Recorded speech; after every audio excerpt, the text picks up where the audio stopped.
Pansamantala munang ihihinto ng Canada ang pagtanggap ng mga aplikasyon para sa parent at grandparent sponsorship matapos ang isang ministerial directive. Ang epekto nito at mga pwedeng gawin ng komunidad sa report na ito.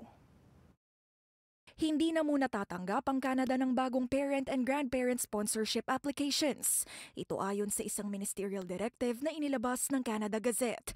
Tuloy daw ang pangako ng gobyerno pagdating sa family reunification. Pero prioridad daw muna sa ngayon ang mga aplikasyong natanggap noong nakaraang taon. Nag-clear talaga ng backlogs ang IRCC ngayon kaya hindi sila nag-accept ng mga application. And then for 2025, ang target nilang i-process is 15,000 lang, maximum of 15,000. Ayon sa directive, nananatili itong tugma sa layunin ng gobyerno kaugnay sa immigration at family reunification.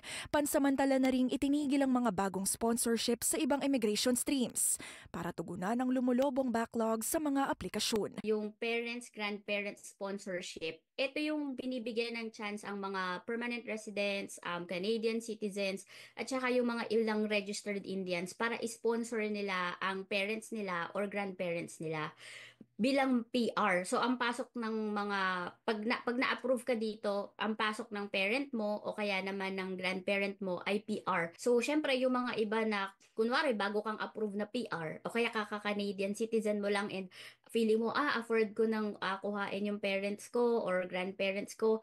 So gusto mo silang kuhain but then hindi sila mag-o-open ngayon. So yun yung parang mga nag-ano sila na kailan kaya ulit mag-o-open. Ngayong 2025, plano ng gobyernong i-admit ang mahigit 24,000 individual sa ilalim ng parent and grandparent stream bilang bahagi ng Immigration Levels Plan. At sa directive na ito, hanggang 15,000 aplikasyon sa ilalim ng family reunification na isinumite noong 2024 ang ipoproseso. Anytime there is a reduction of immigration, it is the cause for concern, but at the same time, the current government has to ensure that we maintain a balanced approach when it comes to immigration. There's got to be a communication of the needs of every province.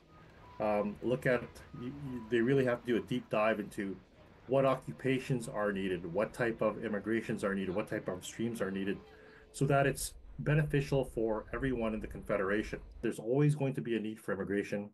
And the way to resolve this, obviously, is to meet and have an action plan and have some deadlines. Ayon sa 2024 Annual Immigration Report, mahigit 40,000 sponsorship application ang nakabinbin pa rin noong 2023.